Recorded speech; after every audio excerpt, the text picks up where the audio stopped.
Welcome back to Central News. January 25th saw 50-odd people vest their interest in the Project Management Institute launch. What is this institute and what need is it servicing in the region? Kay Armstrong and Don Jones tell Central News more. Kay, tell us more about this Project Management Institute. How does it work? The Project Management Institute was founded in 1969. They now have over 500,000 members and credential holders in over 185 countries in the world.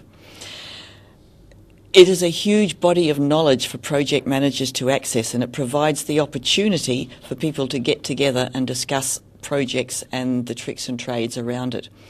The Project Management Institute accredits universities, it does research, it publishes white papers. All of these things are accessible to PMI members across the world. So why is it important to have this form of hub for project managers? Project managers are usually tasked with achieving business benefits for an organisation, and they do this by way of a project that has a fixed time, a fixed cost, a fixed scope, and it can be very, very complex at times, particularly on large projects.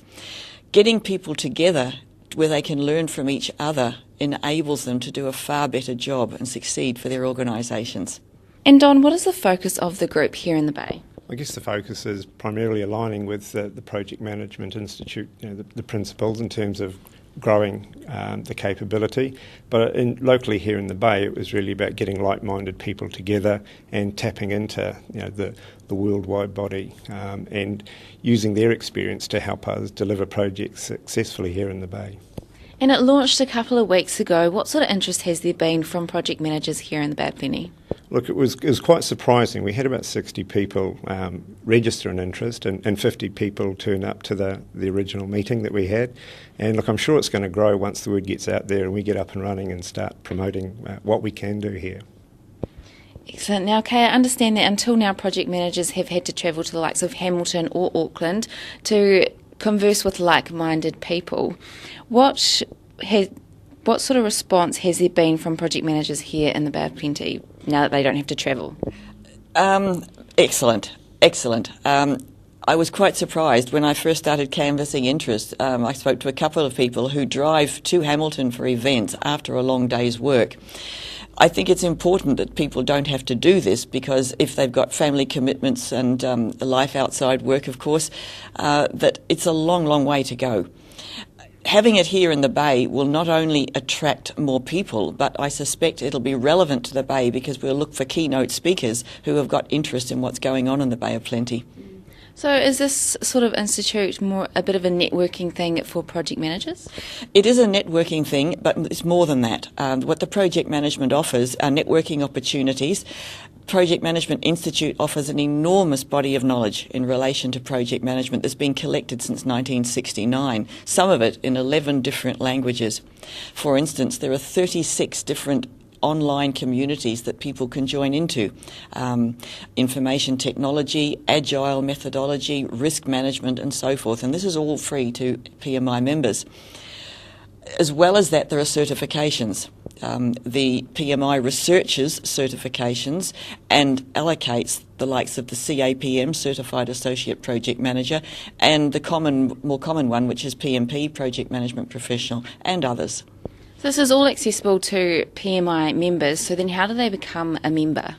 Right, to become a member of the PMI, you look at the website, which is www.pmi.org,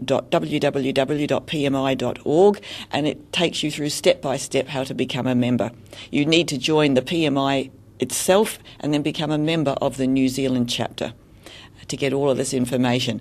In addition, though, as well as access to all the online information, we'll be offering study groups, and so that people can study towards the certifications, not training courses as such, but study groups, a mentoring program, and other things that we hope to find out that people in the Bay particularly want.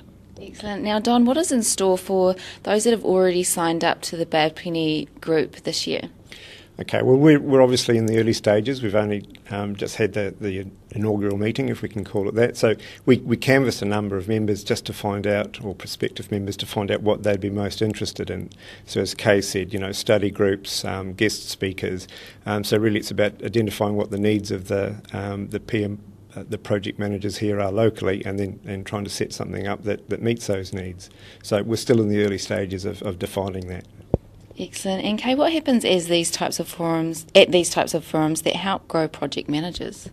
I think their skill level increases without a doubt. It's certainly helped me over many years. As the skill level increases, I think it's important for organisations, because these project managers are expected to deliver business benefits. And I was talking to some people from the Chamber of Commerce who indicated it's going to be of great value. It's not good if projects go off the rails. It costs organisations money, and that's very important in the Bay. Are you a project manager? What would you want to gain from an institute such as a Project Management Institute? Post us a comment on Facebook, search at Central News. After the break, we hear from the Waikato Bay of Plenty Magic coach and how the team is preparing for the season.